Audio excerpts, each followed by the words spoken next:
নমস্কার, আলপনা হোম কুকিংয়ে আপনাদের সকলকে স্বাগত।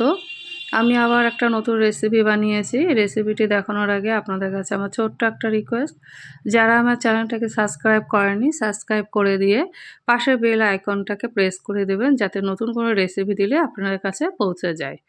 আমি এখানে বেগুন নিয়েছি, বড় সাইজের বেগুনগুলো নিয়ে আমি গোল গোল করে কেটে নিয়েছি। কেটে নিয়ে চামচ এবং ছুরি দিয়ে আমি ভিতরের অংশটা গোল করে কেটে বের করে নিয়েছি।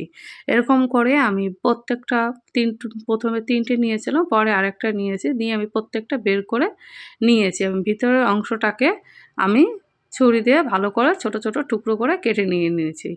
এটা আমি ফেলে না দিয়ে আমি এটা ভেজে দিয়ে এটা আমি ব্যবহার করে নেব। এবার এইভাবে আপনারা একবার বানিয়ে খেয়ে দেখুন, খেতে খুব টেস্টি হয়। এবার একটা ফ্রাই প্যান বসিয়ে দিয়ে ১ টেবিল চামচ সাদা তেল দিয়ে দিয়েছি। দিয়ে আমি হাফ চামচ গোটা জিরে ফোড়ন দিয়েছি। দিয়ে বেগুনের ভিতরের অংশটা ছোট করে টুকরো করে কেটেছিলাম সেটা দিয়ে দিলাম। দিয়ে স্বাদ মতো লবণ আর হাফ চামচ হলুদ আর অল্প পরিমাণ পেঁয়াজ কুচি আর পেঁয়াজের কলি কুচি আর একটু দুটো রসুনের কোয়া কুচি আর একটু লঙ্কা কুচি দিয়ে আমি কিছুক্ষণ নাড়িয়ে চাড়িয়ে নিয়ে এটা সিদ্ধ হওয়ার জন্য 10 মিনিটের জন্য একটা ঢাকনা দিয়ে ঢেকে রেখে দেবো। 10 মিনিট পর মোটামুটি আমার সবজিটা মানে সব বেগুনের যে ভিতরের অংশটা ভাজা হয়ে গেছে। হয়ে যাওয়ার পর আমি একটা পাত্রের মধ্যে নামিয়ে নিলাম। এবার সেই ভাজা অংশের মধ্যে 2টো ডিম আমি ভেঙে এর মধ্যে দিয়ে দিলাম।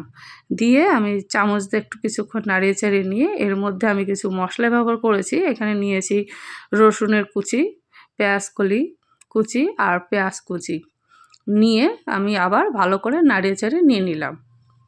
নেওয়ার পর এখানে স্বাদ মতো লবণ দিয়েছি আর 2 টেবিল চামচ সুজি দিয়েছি। এটা দেওয়াতে আরও টেস্টটা বাড়িয়ে দিয়েছে। আর ঝালের জন্য আমি লাল লঙ্কার গুঁড়ো দিয়েছি, আপনারা চাইলে কাঁচা লঙ্কা কুচি দিতে পারেন। দিয়ে আমি চামচ দিয়ে ভালো করে নাড়িয়ে নিয়ে নিলাম বা ফেটিয়ে নিয়ে নিলাম।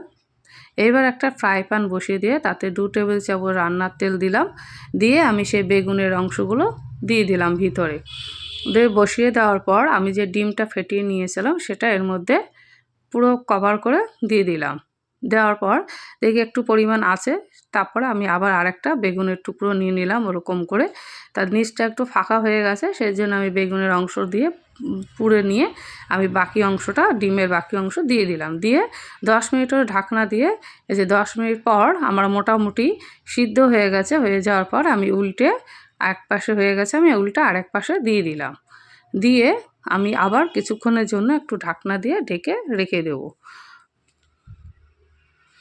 5 থেকে 10 মিনিট পর ঢাকনা তোলা হয়ে গেলে আমার বেগুন ভাজাটা মোটামুটি কমপ্লিট এবং ভিতরে যে সুজি দিয়েছিলাম সেটাও আমার মোটামুটি ভিতরে এই ঢাকনা দেওয়াতে সিদ্ধ হয়ে গেছে। এবার আমি একটা প্লেটের মধ্যে নামিয়ে নিলাম। এই রেসিপিটা আপনাদের কাছে কেমন লেগেছে আমাকে কমেন্ট করে জানাবেন। আর যদি ভালো লেগে থাকে অবশ্যই লাইক এবং সাবস্ক্রাইব করে দিয়ে আপনারা আমার পাশে থাকবেন। আমি একটা কেটে আপনাদেরকে দেখিয়ে দিচ্ছি ভিতরটা কত সুন্দর হয়েছে এবং সিদ্ধ হয়েছে, কোনো কাঁচা নেই। দেখুন, এটা গরম ভাতের সঙ্গেও খেতে ভালো লাগবে বা এমনিও খেতে কিন্তু চায়ের সঙ্গেও খেতে খুব ভালো লাগবে। নমস্কার, আপনারা যতক্ষণ পর্যন্ত রেসিপি না দিই ততক্ষণ পর্যন্ত আপনারা সুস্থ ভালো থাকুন।